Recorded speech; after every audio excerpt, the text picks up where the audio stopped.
Hello everybody. So previous video I told you that I will be showing a demo piece if possible, and yes, here I am. So don't skip the video. This is very important and very informative. Okay, so stay tuned.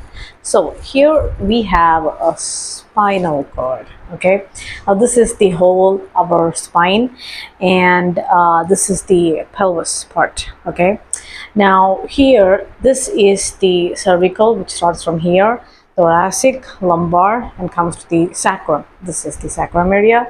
And if you see very closely, you can see that this side view is what we call the sagittal view, which is the side view. Okay. Now I'm going to show you another piece, which is the axial view from bottom up. Okay. This is what we call the bottom up. From top, how we see it, it's the bottom up view, axial view. Okay, this is what we see in an MRI. Okay, you can see very closely that this is the bone part, this, and the yellow color are the nerves. Okay, so this is it very clearly, you can see, and this is the disc. You can see the disc, the between which comes in small slices. These are the disc. Okay, yeah, so this is what I was intending to show for the last many days. Okay, so these small things, these yellow color are the nerves and everything, and nerves and arteries and everything passes, it all connects to our organs. Okay, now these small things which you can see is the disc part. This white color you can see here, small, these are the disc.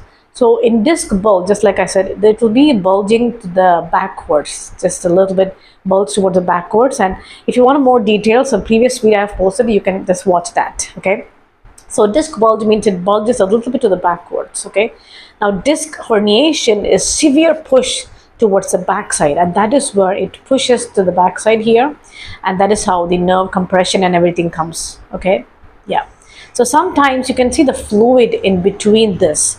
The fluid right now it's not here, but if the fluid is very less, that is when we have the tick sound if you move your body and everything. Okay, so this is the lumbar part. Okay, L1, L2, L3, L4, L5.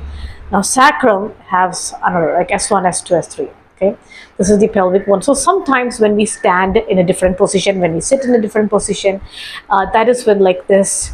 So that is when sometimes this pelvic bone, it will be affected. That is why people say that do some pelvic exercises or something. Okay, now also, like for example, IT people, they sit for a long time, and that is why this part will be affected, like C2, C3, C4 will be affected, and that is when they'll be having like anything related to head related, any issues like ear balance or migraine or headache, everything. Okay, so this is what I was trying to show. If you can buy these kind of pieces in your home, you'll get her better understanding. Okay, yeah, another thing is that this is the thing with a very close view, you can see here. So in the case of a disc bulge or anything, this kind of pushes backwards in this part. So that is where you'll be having like a very pain. Sometimes you'll be saying, oh, I have that pain, or when you're doing some activities, you're putting too much pressure. Okay, in these cases, that is when we say that some exercises will help, but don't do too much exercise because it will be putting too much pressure. So what you have to do is you have to just take a slow walk and just start by that slow walking, just warm up exercises, and then you can slowly continue that without any delay. Even if you didn't do for one day, it's completely fine. Okay, so I hope you got a very clear-cut idea, because I've been waiting for this moment to happen. If any doubts, comment below the comment section.